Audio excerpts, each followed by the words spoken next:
Hello, welcome back to the Mr. Arsenal podcast for something we're going to do whenever Arsenal play on a Tuesday. We're going to do these, instead of the actual podcast for the weekend, we're going to actually focus on the next, obviously the game on Tuesday, where we're doing tonight.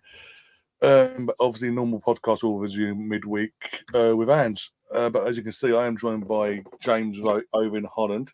How you doing, James? Is everything okay in Amsterdam now? Is everything calmed down, or is it still a bit tensious there? Great question. Everything has calmed down, but the natives are restless, and it's a very fickle club. When it's going well, everything's fine and dandy. When it's not going so well, the natives they tend to pipe up, and it's a long old season. You know, it's been well documented, Ryan, that if Ajax don't finish in the top two, that players will be required to accept salary decreases. So it's going to be really interesting to see how it goes. And Maurice Stijn as well, a huge gap between Sparta Rotterdam and Ajax. I interviewed Maurice Stijn when he was manager of VVV Venlo back in 2017. I don't think that day in his office that we thought that six years later he'd be managing the biggest club in the country, but that's testament to his skill set. But yeah, everything has calmed down a little bit, and they've got a very difficult game away to AEK Athens, and I will be at that home game in Amsterdam against Athens in December. So looking forward to that one. Yeah, because even was it this weekend? Wasn't Ajax winning at one point? That game got suspended as well, hasn't it? Yeah, due to the goalkeeper being knocked unconscious. But the goalkeeper, Etienne Barson, is left hospital, is on the road to recovery. There's no problems in that respect, no further complications. So that's a good sign. I believe they will replay the last 5 minutes at an appropriate date. But it is very important for Ajax to get the first win in a while on the board, especially with games coming up against Arsenal Alkmaar and PSV Eindhoven. Oh God, PSV just had final, didn't it? Oh dear God. Yeah. Well, the Eredivisie has always been an acquired taste. You know, I've watched it firsthand for almost 2 decades now. Yeah. And there are some good footballing teams. You know, it's about studying them and seeing how good they are. Go ahead, Eagles have picked up in form, and as well, obviously, yesterday with the games and Vitesse winning the derby against Nijmegen, which is always a really loaded derby, you know, considering the area of Gelderland. So really interesting, and looking forward to how the season develops. The reason why I went, oh God, oh no, because obviously they just played final to Ajax, big rivalry there, to the point that again when that game was being played, I think I was live on here doing a watch on for Arsenal game, and someone popped in the chat with the Ajax finals being suspended, but there's no away fans, and this, I had to say because obviously the reason there's been no away fans for years now. The reason I know this is obviously James, you've told us before on the podcast that 18 years now. How long? 18 years. 18 years. So, the rivalry is so intense, so kicked off all them years ago. And to appease and stop that between the fans, both fixtures, there's no away fans for either fixture. It's like that. And then obviously we had what happened on last weekend with the actual Ajax fans themselves trying to break into the board area of the stadium and have a word with the board, so to say. Yeah, it's been a weird one with Ajax though, because it's been about a year and a half. It's been a bit of a weird one because obviously you have the incident with Mark Overmars initially, and then during the summer, Edwin van der Sar suffered a health scare. He's still in recovery. He's still on the road to recovery from that, fully recovered wise. And then they brought in Sven Mislintat, which I didn't get. Nothing to do with nationality, by the way. Just I didn't get. It just made no sense at the time because Ajax is known for just making their own talent. They don't need outside resources. Yeah. Well, it's in the signing as well. 11 foreigners, and then having Maurice Stijn say that the language in the dressing room is Dutch, but obviously not between the players themselves. So quite strange, but it's. I have a very good Ajax friend of mine who said years ago to me, he said, James, when they were listed as a public limited company, a PLC, that's when things started to go down. But it was a very strange situation. As you say, no fans allowed. The last time that Ajax and Feyenoord fans were both allowed in the same stadium for a Klassieker was August 2005. I'd been living here at that time 6 months, and I'm closing in on 17 and a half years now. And I was told by people, don't go, stay away. But luckily I went, because it was the last Klassieker with both fans in attendance. But it's now reached a point, even with the local councils and the local mayors of Amsterdam and Rotterdam, they are open to discussion regarding letting a certain amount of fans in, but they're also far too worried about knife crime. So hence why very little progress is being made in that respect. Yeah, I think it's going to take, again, nothing. With everything's going on for Ajax as well, we've got the, as you say, they've got the natives are still restless as well. Where are they now after the weekend? Obviously, they've still got to finish their game at some point, but they're near the relegation zone, aren't they? They're not far off relegation itself. Yeah. I know it's early doors, and all, they won't get relegated, but yeah, no. Well, I'll go on record by saying, if Ajax get relegated, this city will fall. Yeah, that's what. I'm telling you. I said it to my friend and colleague the other day. I said, if Ajax get relegated, this city will fall, and I stand by that.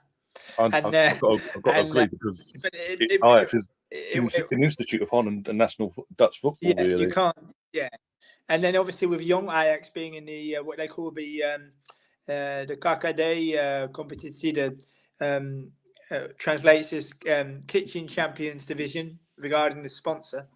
But it was just a running joke with my friend and I, where I said Ajax go down, this city will fall. You know the film with Morgan Freeman of London is falling. If Ajax get relegated, Amsterdam will fall. And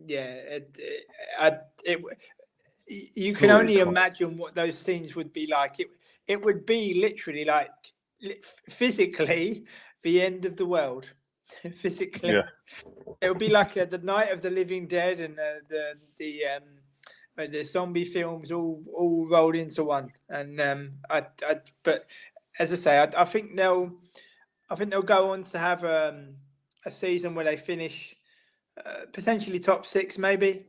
But it's a long old season, as many people forget. A colleague of mine joked with me. He said they signed all those players, James, but their best player is a Rotterdammer in Blanco van der Bomen. So that tells you all you need to know, doesn't it? It was a free transfer from Toulouse. So yeah, but be interesting to see how it goes, and we shall see. But I'm safe. I'm okay, and I've been here a long time. It will take something special to get me to leave, although the dynamics of the city are getting strange. I'll give you an example. I brought cakes for my colleagues to celebrate my 40th birthday last Wednesday. I went into the supermarket. I said to the lady in Dutch, I said, obviously, I'm going to buy some cakes for my colleagues. And she said to me, I don't speak Dutch. I only speak Spanish. If you can ask my colleague. Well, I said, well, lucky for you, I speak Spanish as well. So I asked her in Spanish. Unreal. It used to be, could you please speak slower? I'm just starting to learn. Then it was, can you speak in English? And now, I only speak Spanish. Okay, fine. All right, let's flip it up. But it's not. But in any European city, I mean, I'm currently reading a book about the history of Union Berlin by Kit Holden, and he's done a wonderful job. I've learned so much about Union Berlin due to his penmanship. But they're saying about gentrification worldwide and European-wide. There's no excuse to not move to a country and have no command of the local language. I mean, in my case, I was 21 years old, motivated to high heaven, still am. But if you're going to do it, you got to do it properly. And thankfully, in my case, I've worked very hard, where you get to interview Dutch players and managers in their mother tongue as well. So, but obviously not everybody's the same. But I think society at the minute, Ryan, it's more take, and not give. But very strange times in that respect. And also I will say a happy belated birthday because I didn't know that. So a happy belated birthday. Thank you very much. Yeah, turned 40. I remember being on the North Bank as a young 16-year-old, and shouting out when we were losing 4-2 to Charlton. That contract's a long way off now, Arsenal, isn't it? And then he ends up staying for another 16 years. Oh, but what was it, 16 years? No, 16 years. Yeah, give or take, yeah. So we lost 4-2. Klaus Jensen and Scotty Parker, and Richard Wright in his own goal. Wonderful. It's been wonderful to attend so many games. I'm hopeful of attending the home fixture of the game we're about to talk about tomorrow night, and I think it's going to be really tough. I really do. This is a team that has made so much progress, Ryan. If I was to tell viewers that they only attained League One status in 2020, and to be playing Champions League football in 2023 shows how well they've done. They won 10 home games on the bounce last season. They've got some very good players in Angelo Fugini, Jonathan Galandi, Frankowski, the Polish player, and also Ruben Aguilar. If somebody says to me, "You get a point tomorrow night," I'd bite their hand off, because we've got the double header of Sevilla to come, and then Lens at home and PSV away. I said before the kickoff we'd finish second, and I'm sticking to it. But this is our last chance to win the Champions League, and I would hate for us to limp out of this competition. I'd find it very difficult to take. Yeah, I mean, it sort of goes into this question from Russ in the chat. He says, "Hi James, hope you're well. Did you expect PSV to get whacked by Arsenal at the Emirates? Obviously, match day 1 when it's 4-0 and so comfortable for the Arsenal." Yeah. No, I didn't expect them to get whacked. It was our best performance of the season. PSV were shell-shocked. They really were shell-shocked. And, they were saying that they gave Arsenal too much room. Peter Bosz even said that, it wasn't they had no control. They just couldn't make a fist of the game. But it is still a more mature PSV than the one we faced in the Europa League last season. Yuri Schouten, Joey Fierman, Noah Lang, some really, really good players. And, they're under no illusions. I mean, they've won 7 out of 7 in their Eredivisie. They will fight with Feyenoord to win the league. I think it's very early to tell what's going to happen. But Peter Bosz is an excellent manager. He's very calm, very collected. And I think the Kai and Verbeek, the Dutch FA, missed a trick when they didn't want to buy him out of his contract at Bayer Leverkusen, because should the Euro qualifiers not go well at home to France and away in Athens, respectively, I think the Netherlands will be looking for a new manager. Yeah, again, just Koeman's just itch. I mean, I said this to you before on this channel. In terms of Ronald Koeman itself, I think again, the lower Barcelona, I get it because obviously he's an ex-player and all that, but he bit off more than he can do. I think he should have stayed at Barcelona because he had something good at the time. He was doing the project he took on hand, and what he was doing was working. And the lower Barcelona just came and he just thought he'd run, and he's come back with his tail between his legs because he didn't work at Barcelona. And obviously, the reason he's got the job back because of Van Gaal and his health issues and all that. And it's all you're free, get a chance to redeem yourself and sort of fix the relationship with the natives. Yeah. And again, but it hasn't worked out this time. It really hasn't. No. Well, as Koeman's been after the Barca job since the day he started managing Vitesse. Yeah. He started out managing Vitesse in 2001. And he's been after that job at Barcelona ever since he was at Vitesse.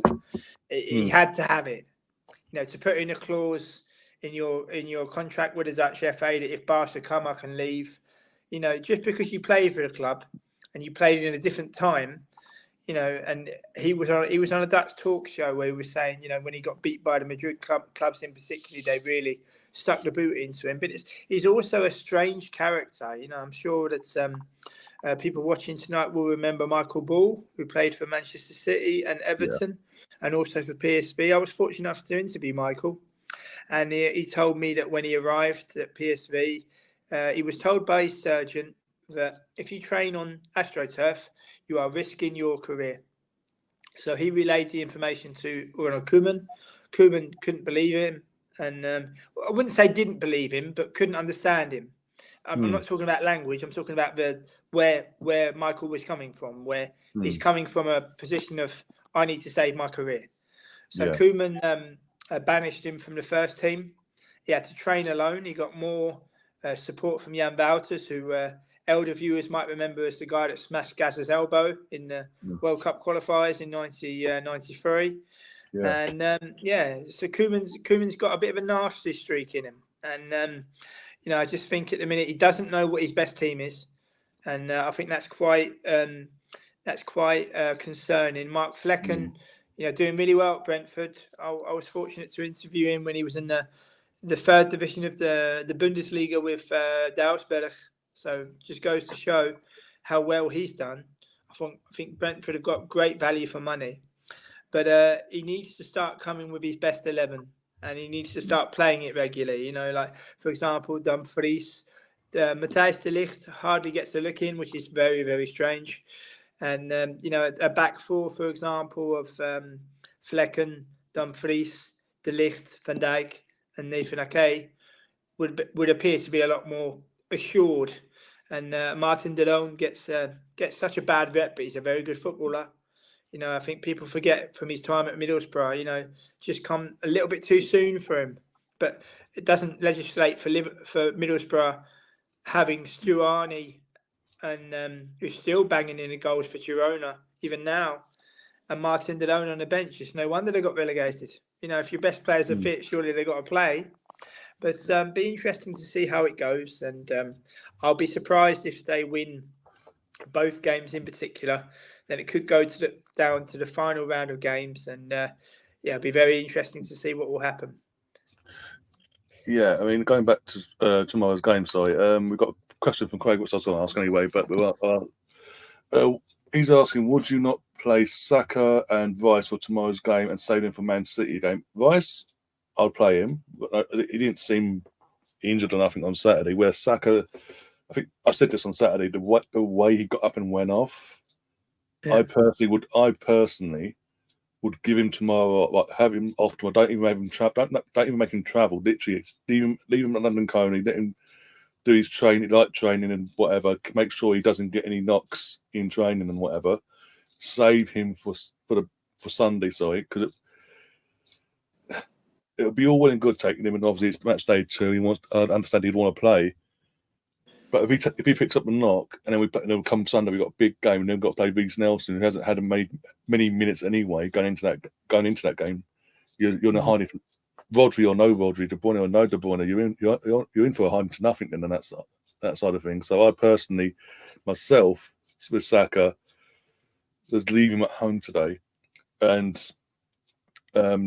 just let him do his bit on our turf, and then basically come Sunday, put him out there. But Rice, I've got no problem with Rice taking him out and playing him, because he didn't go off looking like he was injured or getting taken out all the time.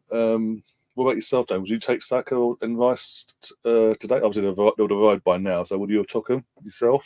But I think Rice signed for us to play these types of games. And Saka, I'm a bit worried about him that the expectancy levels are a bit too high. Yes, he is a talisman. Yes, he's a brilliant footballer. Yes, he's one of ours. But he can't do everything on his own. So he needs help. Every footballer needs help. And like you say, maybe sitting out of this game. You saw with Bournemouth that they target him and they kick him. And what I'm a little bit concerned about is that might become more prevalent as time goes on. And he signed for a 4-year extension at Arsenal, which is brilliant. But he also is going to want to win things. This season is so important. I was listening to the radio commentary of the Brentford game, and we were hanging on for dear life. But we managed to get through to the last 16. We've got West Ham away, who have got more potent firepower. We've got to win a trophy this year. We really have. There's 4 opportunities available. You can't pick and choose what you win, but we've got to win something this year.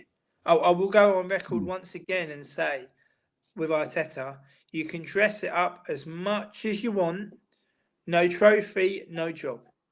Because with that level of investment, and also, well, in any industry, whether you are a lawyer, whether you are a supermarket manager, whether you are whether you work as a dustman, who starts their career in the case of football, who starts their career at the third biggest club in the country? Where are you going to go from there? Or where do you think you're going to go from there? What, Barcelona and Paris Saint-Germain? There are factually two clubs in England bigger than what we are in Liverpool, Manchester United. That's something we have to accept. There's also clubs such as Manchester City, Chelsea, Aston Villa, Nottingham Forest, that have all won something that we've craved for years on end. But the difference being is when they've had to go on and win the thing, they've won it. And we've just kind of viewed it as participation. And I was speaking to Alex on Cannon Fodder earlier, where I said that Arsenal's Champions League history will be judged on this season. Yeah. It will be judged on this season because I really don't think that people understand how the dynamics will change in the Champions League next season. And next season's Champions League, you start your group phase in September and you finish it at the end of January. So you imagine being in the FA Cup and League Cup and the midweek traditional round of games that take place in January. What are you going to forego a competition to just play all your games? A club is built on their history. We've got 47 honours, and we've got to add to them. We really have, and I feel for Ramsdale a little bit because I watched him in Europe last season here in the Netherlands when we lost in Eindhoven. And at home to Zurich as well. And he didn't do brilliantly, but you'd think that he would have enough in his locker to want to put that right by playing Champions League football. And he can't put that right because highly likely David De Gea will play. So, I feel for Ramsdale a little bit. But we've got six games to get through a group phase. We've had a brilliant start. But, injuries to Trossard, Martinelli, it's so important to win something this year, Ryan. It really is. Yeah. And obviously, we all want the ultimate at Wembley, where we party long into the week and we don't go home and we just stay out forever. We all want that, and bumping into our old mates and having a laugh and a sing song and a joke. But I just hope for a good showing. If we limp out of this last shot, I'll be bitterly disappointed because. I can take losing, but what I can't take is not learning. Yeah. That's what I can't take.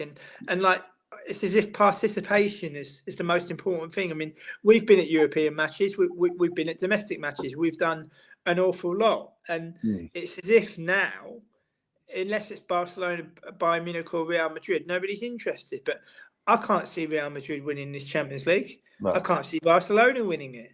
I think there'll be a surprise. I think Bayern Munich with Harry Kane will also be in the mix. And I just hope we put in a good showing in that respect. Yeah, I mean, as you say about the competition itself, because the competition itself isn't what it was when we were last in. When we were last in, you had a Barcelona that was different to Barcelona now in terms of For me, Barcelona are weaker now than what they've ever been since they won it in 2006. Since that was their moment of they kicked on and a dynasty burst in for them. But it's like their weakest point. They are there for the sake of over one game or two legs. We should have a problem as long as we do our bit and turn up on the night itself, respectively, and don't do what we've done in the past against Monaco and countless times against Bayern Munich, countless times against Barcelona in years gone by. The only teams that I would say are the hot favourites, and no one would disagree, is a Harry Kane Bayern Munich and Man City, because they are the holders, and as most people say, the best team not just in the country, in the UK, but in the world, because of what they've built over the last how many years under Pep? Yeah, 7-8 years, however long it's been. So it's the Champions League itself. I don't see why we can't win it in terms of, obviously, apart from them two teams aside. But even then, if we have a fully fit squad and we turn up on our day and we do our bit, there's no reason why we can't beat a Bayern Munich over a one-off game or a two-legged affair, be it quarter-final, semi-final, or whatever. Yeah, it's all about not having that fear complex now, because in the back end of our last stint in the Champions League, every time we in the group stages, or the knockout rounds, we for the majority of the time near the end, it was either Barca or Bayern. Yeah, it was always like it came across straight from as soon as the draw was made, not just from fans, but just the club in general, a fear complex of that said club. And we sort of gave up before we had given up before the ball had even been kicked in the first leg, basically. And we saw that last time out, and a few years, obviously, 7-8 years ago now. Yeah, but we also didn't help 5-1 respectively. The second. So if you're in a group with Paris Saint-Germain, Barcelona, and Ludogorets, you expect to top it, didn't you? Yeah, we didn't. I was at the Basel home game and the Ludogorets home game of that Champions League group phase. But I mean, as I say, we've seen a lot. I mean, I remember going to Highbury and seeing us get beat by Auxerre. I went to the Emirates, seeing us get beat by Monaco, Bayern Munich, Europa League, getting beat by Östersund, getting beat by Frankfurt. PSV the first season as well. Turning it, but the attitude is, it doesn't matter. But this is a point. It is a good point from Spencer. The Can we put a B team out in Europa League when we haven't won a European trophy for 30 years? Yeah, exactly. Where we'll go. It's ridiculous. I mean, go back to 2019 when we did that straight after the final whistle went, and we were through and waiting for the opponent to be announced and all that from either Chelsea or Frankfurt. Yeah, and we're saying that no matter what, whoever goes through, there's no reason for us not to do it. We've just got to turn up on the night, do our thing, and just focus on us. Don't put any more pressure. We just turned up on the night. First half was all right. We did all right. And then second half, to this day, I don't know what was said or done in that halftime talk. But I think Emery just tore us to pieces. Well, what you have to remember as well is that Emery takes over from Wenger, and he naturally challenges the players. But rather than stand up and be counted, they all wanted to run away. Yeah. I mean, Koscielny with his unveiling video where he takes off his top to reveal his Bordeaux top. He had to be paid off by Bordeaux. Bordeaux had to pay him off. He didn't retire. He was paid off. And Arsenal fans have got the bottle to say he's one of our best defenders. No. I'll go on record, and I said it to Robbie on Arsenal Fan TV as well when he made the mistake against Atletico. I cannot believe how the man has played more than 250 times for Arsenal. And he was helped out by Mertesacker no end. And for Marlon as well. Yeah, no end. And I just think that, we had a great first season under Emery. First time of trouble to get rid of him. If we have a 7-game spell where we don't win anything this year, we're not getting rid of Arteta, are we? Doesn't seem like it, no, because obviously... Whereas Villa, he gets... I mean, he takes over when they're in 18th and he gets them in Europe. Yeah. Honestly, he should have got manager of the season, really. And unlike Pep, he goes for a challenge. Yeah. Pep's not going to go to Zaragoza, is he? Pep's not going to go to Gijón, is he? But you don't need the money. If you're that good, go to Spain, take up a Gijón or Zaragoza or Racing Santander, and bring them up. Change their lives and change that club, and bring them up to the highest possible standard. But no, he needs to be where there's money on a plate for him. Yeah. Yeah, but I'm not being funny. Guardiola got his ideas from Cruyff. Cruyff got his ideas from Michels. Michels got his ideas from Buckingham. So one follows the other. He didn't reinvent the wheel, did he? No. He didn't reinvent the wheel. And in the case of Johan Cruyff as well, he had some of the greatest talent Ajax have ever produced. At his disposal. Let's not. Baston, for example.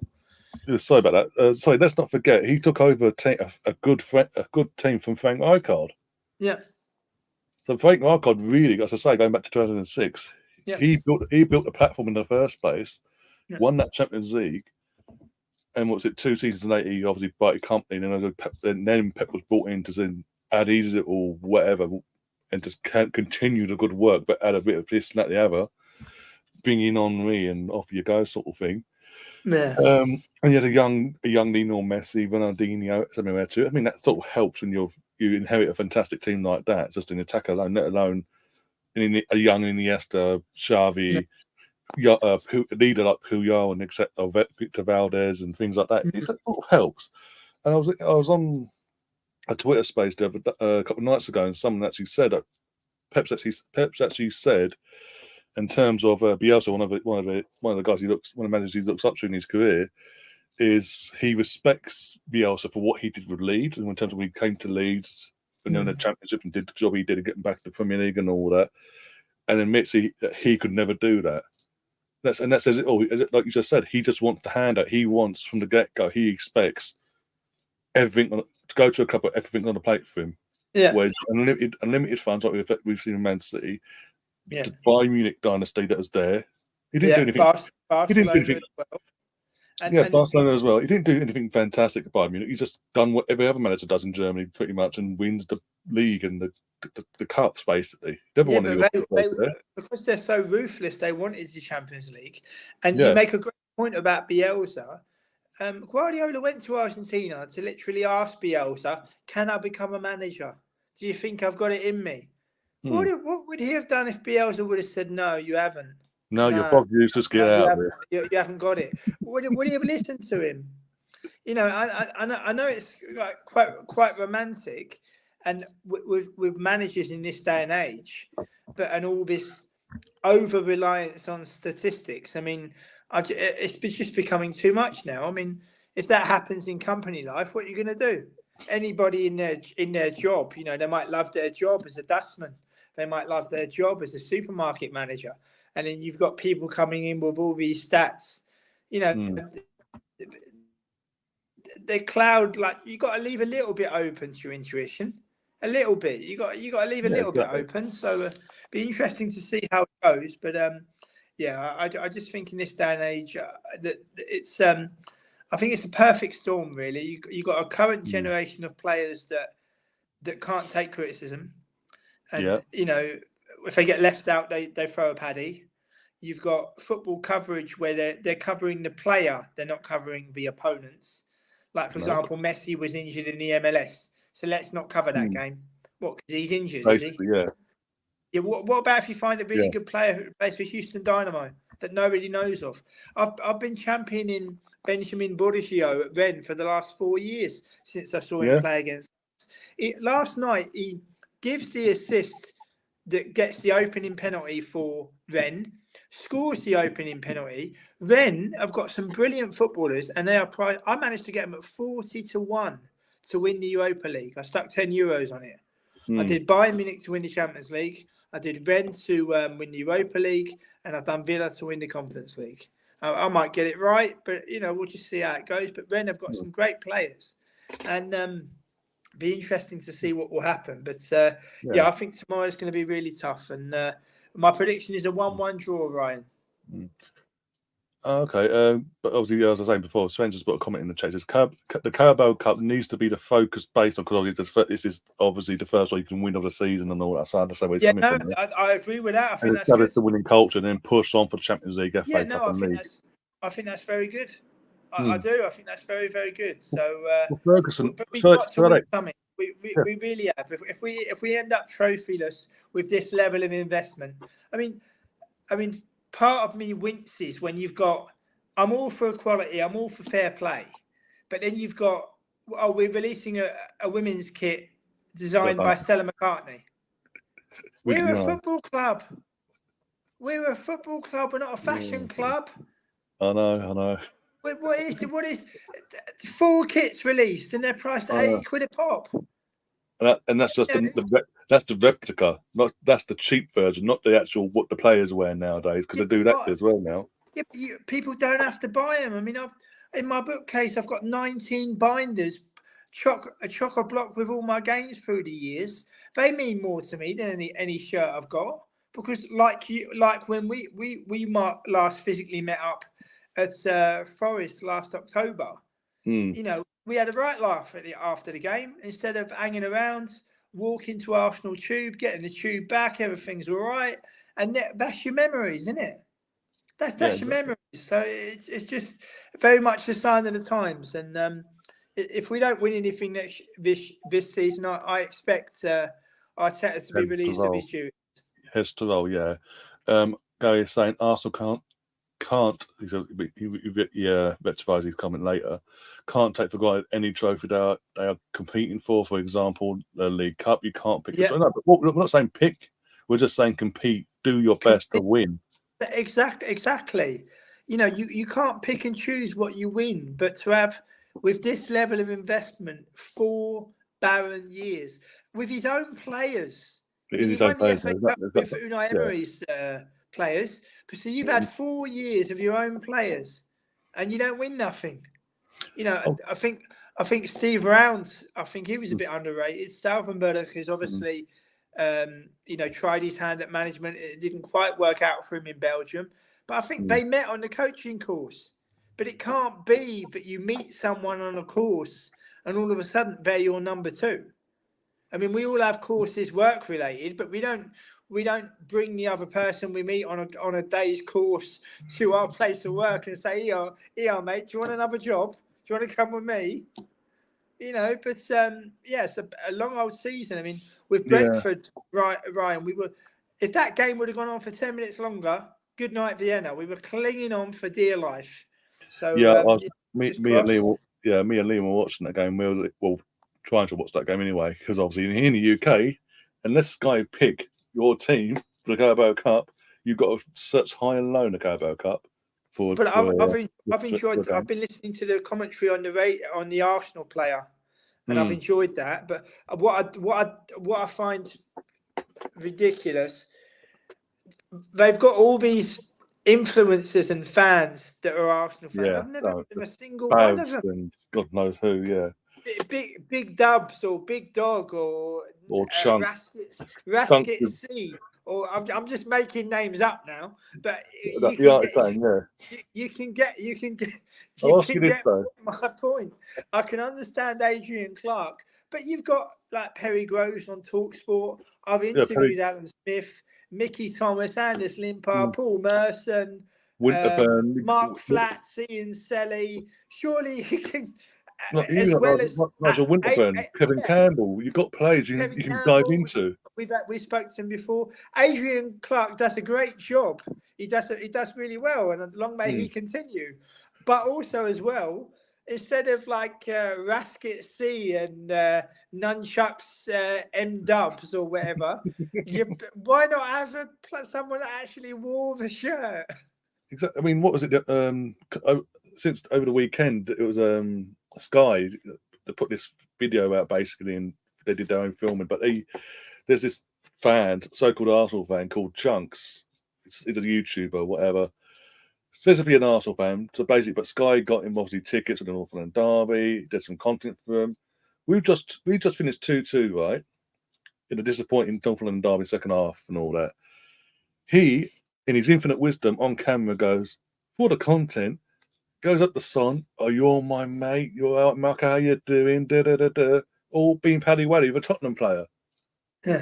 And I'm like, but it's very opportunistic. I mean, that's what I'm saying. As you say, so Sky paving the way. In my case, with Graham Potter, Jamie Carragher, Kevin Campbell, Bob Wilson, Viv Anderson, they all gave me the time of day. Yeah. They looked at my previous work, and like in the words of Danny Cowley, when my phone went that day, he said, James, I must say I don't normally do telephone interviews, but I've looked at your work and I'll be more than happy to help you. It's the same with Kevin Campbell. Kevin Campbell, who we did a podcast with, and I quote, James, George Graham was called an awful lot of things, Colonel Gaddafi, but if you're talking about a trainer and instilling the will to win, and also Alan Smith told me, James, at the back end of my time at Leicester, There was rumours of Valencia coming in for me, and I really wanted to go. I studied languages at Birmingham University, and I looked at Gary Lineker, and I really wanted to go. He said, but the interest wasn't concrete enough. I value those little anecdotes rather than someone who's been paved and had doors opened for them.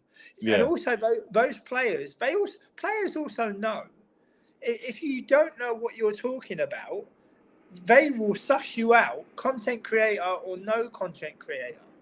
I mean, I spoke to Rowe once, who played for Norwich and Newcastle.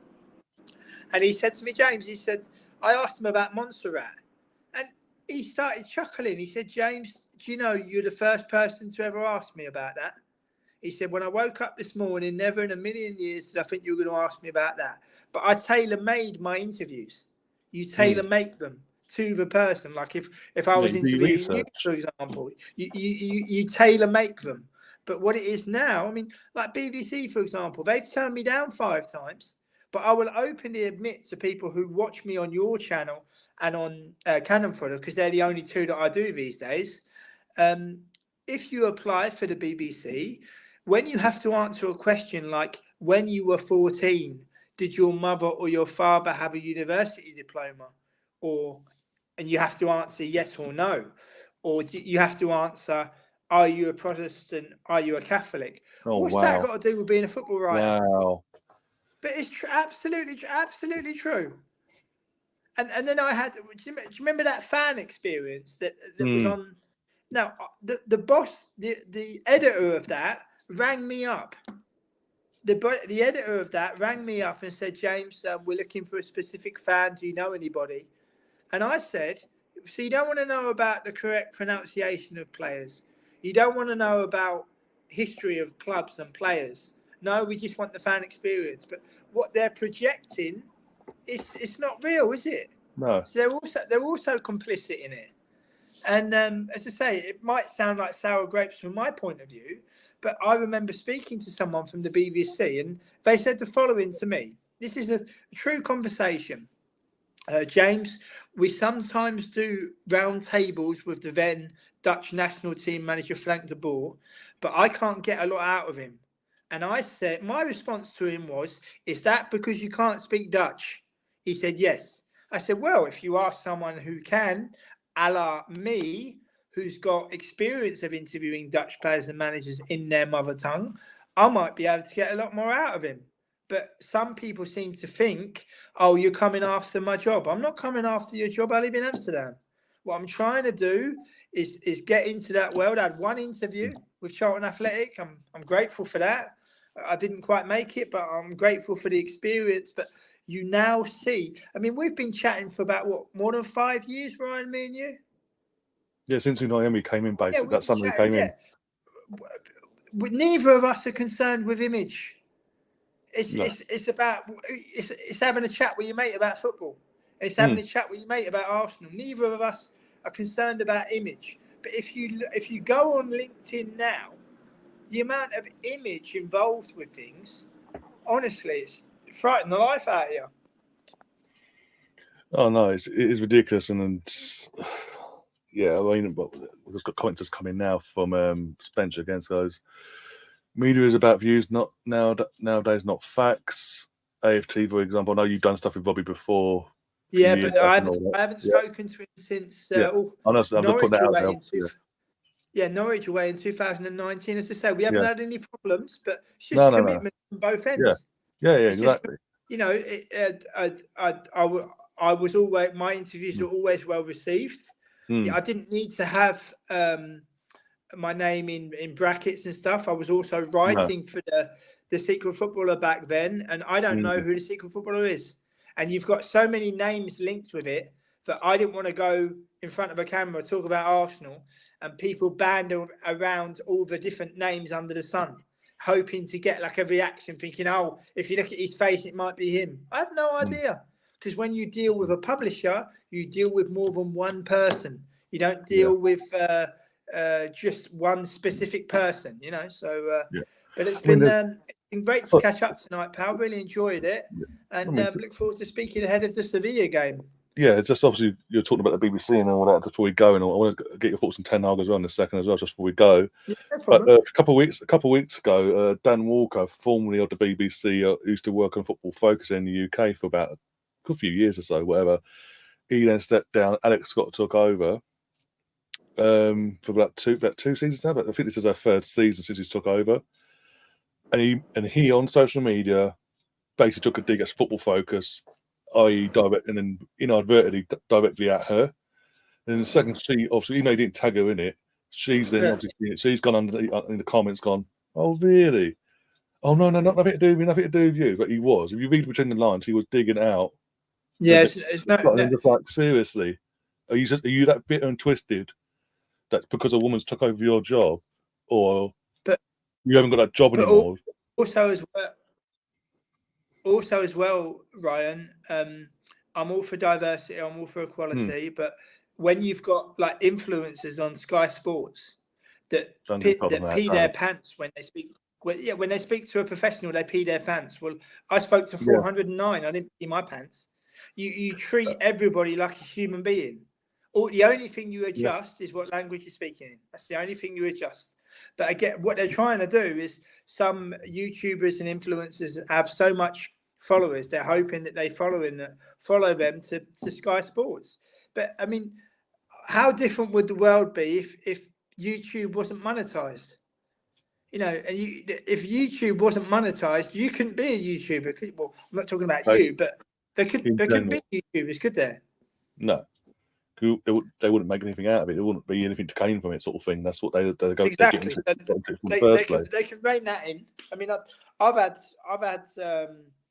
overtures for YouTube. Well, since I left the Secret Footballer, but it's always been about. I always say that my interviews are always written, and it wouldn't work.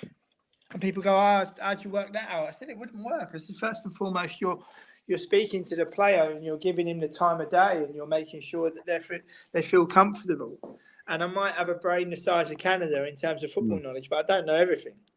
And, if you want to call a player or a manager or something, you can't necessarily do it in the blink of an eye. And also as well, it's all the videos are cut and pasted where everything is there's not one single edited way. They're edited in such a way where it's just, as the saying goes, the sun always shines on TV, and it's very strange. But as my mother used to say, let them get on with it. No, exactly. But in terms of Sky, again, I mentioned this about a month ago. I was going on about because obviously there's a Sky. Obviously they've got rid of Soccer AM back in the summer, and basically they've replaced it now. This program, Saturday Socials, it's called now. And it has it basically gets up the likes of Robbie in Fogden, Rory Jennings, and like people like them sort of influences, if you will. But what my basically, I made a comment about it on Twitter about it because I can't remember what it was. Said something so stupid and docile, and I was like, oh, and basically someone came back and said, well, it's the reason this show exists and this format is the going way it is because you've got youngsters now coming through getting these jobs at Sky and trying to make the brand relevant to the youngsters now. Yeah. Well, it is strange because I'm not being funny. What exactly do they influence? I'm not that old, but influence used to mean your mum, your dad, your brother, your sister, your best mate, your uncle, someone, a teacher that believed in you, not a complete stranger. But again, it's very much a sign of the times. I mean, if you've got 1 billion podcasts worldwide, and if you've got you've got 8.3 billion people on the planet, what is everyone supposed to have a YouTube channel? Are they? I mean, I read a lot of books. In Amsterdam, if you set foot in a metro, people are wearing earbuds, and people are, blocking themselves.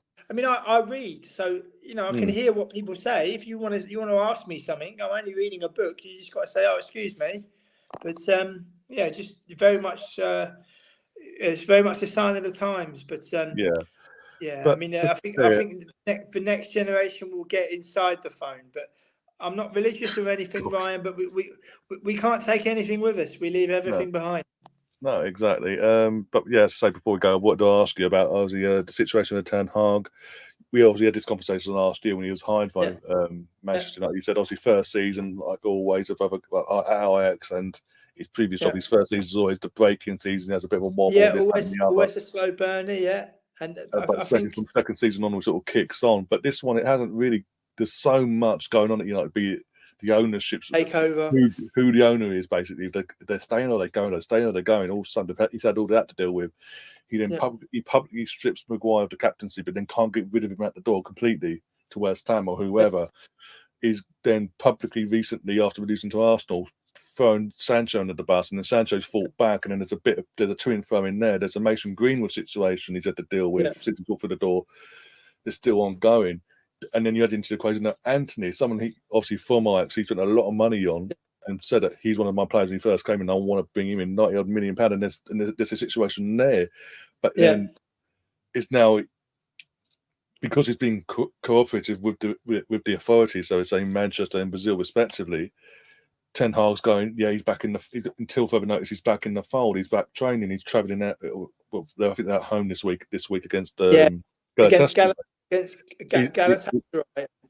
He's going to be part of the plans for this midweek game. And you're thinking, well, hang on, you're giving him the time of day, but then you caused a situation with another player where they fought back, but you want them to apologise or they're frozen out. And then you got the Ronaldo situation last year.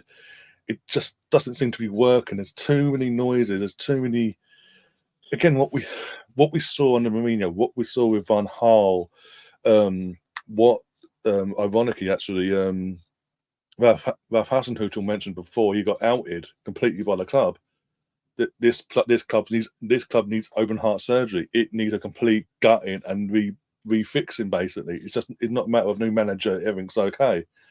And Ten Hag is a fantastic manager. I think he's a fantastic manager. And if he'd gone to any other club in the Premier League, I've said this from the day he got the job at United, any other club with none of these issues I've mentioned already, he'd do a fantastic job in the Premier League. Once he's bedded in and got his feet under the table, I think he'll do a fantastic job. I just think, again, with the law of Man United, it just causes more anarchy. Well, he also got an £11 million pay rise. There's that as well, yeah. There's that as well. You imagine going from €800,000 to 11.8 million. Okay, you pay 50% tax in the UK, but still, that's by the by. I think with the accusations, you could go through every single body on the planet and find something wrong with everybody. You know, you could go through every single one of us, and at some point in our lives, find something with everybody. Nobody is whiter than white. But when you try to take livelihoods away, where people can't eat and people can't pay their rent, what are you trying to do? When you have celebrity fans trying to dictate what the club do, but when it came to a certain political party and a certain someone putting the best interests as the country with the best foot forward, we can't have that due to certain political links they might have regarding another country or another state. So it's very much very, very strange. But people always talk, Ryan. I think that the takeover's hurting Man United, and I wonder if the new men will want their own man. I maintain Ten Hag's best work was Go Ahead Eagles. They're on great form in the Netherlands at the minute. He was the one that literally pulled them back from the abyss, because they could have easily been wound up. And then to get them up into to win the first division and the Eredivisie. You have to remember Ten Hag was also assistant at PSV as well, you know. So and McLaren helped him he helped McLaren at Twente. So now he's kind of repaying the favour, if you like. So be interesting to see how it goes. But really enjoyed it tonight, pal. Yeah. And look forward to next time. Yeah, definitely. I know you gave your score prediction earlier. You said 1-1. I'm gonna go for a tightly contested 2-0, 2-1 win. Okay. It's not gonna be easy, like you say. It's away. They've got nothing to lose either. Lonzo at home, but they've got nothing to lose. A good side. A good side as well. They went to Sevilla. They went to Sevilla, a ground where I said when the draw was made, Sevilla away is going to be the defining moment in our group stage, really, for us. Because it's a hostile atmosphere. The fans and everything, no matter how well, how poor they do in the league at the moment, that will be a hostile place. But obviously Lens away as well. Again, as I say, they've got nothing to lose, and also PSV at the end. Just you can't plan a group phase, so it'll be interesting to see how it goes. But look forward to speaking ahead of the Sevilla game, pal. Yeah, Sevilla. That's two. I think it's 2 after international break. Sorry, 24th of October, I believe. Yeah, just after international break, whilst we played Chelsea and God knows who after that. But yeah, obviously, thanks again for coming along and giving your insight, and obviously update with the Ajax Amsterdam situation, and obviously your thoughts on Arsenal and Lens and all that. I appreciate that. You're welcome, pal. Look forward to next time. Yeah, definitely. And everyone in the chat that's taken part, fantastic. Thank you very much. We'll see you again tomorrow for the actual watch along itself. We're going to go live about half hour, 45 minutes early. Get everyone in, teams up and all that. Get the festivities going on that one. Again, Tuesday night, it's weird. It still feels weird that we're doing European football on Tuesday and Wednesday nights after so long, but it is what it is. We'll get used to it eventually, hopefully. And yeah, so we've got that. And then obviously Wednesday or Thursday, we're going to have a podcast with Ange. We're going to find that out in a second, and I'll let you guys know later, or probably tomorrow actually, on that. For the women's obviously to catch up on the women's game, because obviously the WSL is finally back after this weekend.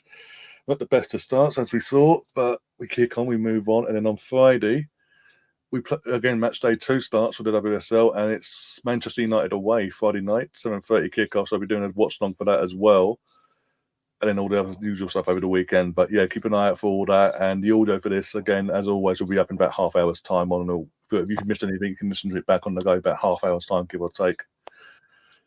But yeah, again, thanks again, James, and take care of yourself. And hopefully things get better for Ajax over in Amsterdam, because fingers crossed. It's weird seeing them struggle at the moment, but yeah. All the best, mate. Take it easy. Bye bye. Cheers, guys. And up the Arsenal. Up the Arsenal. Bye.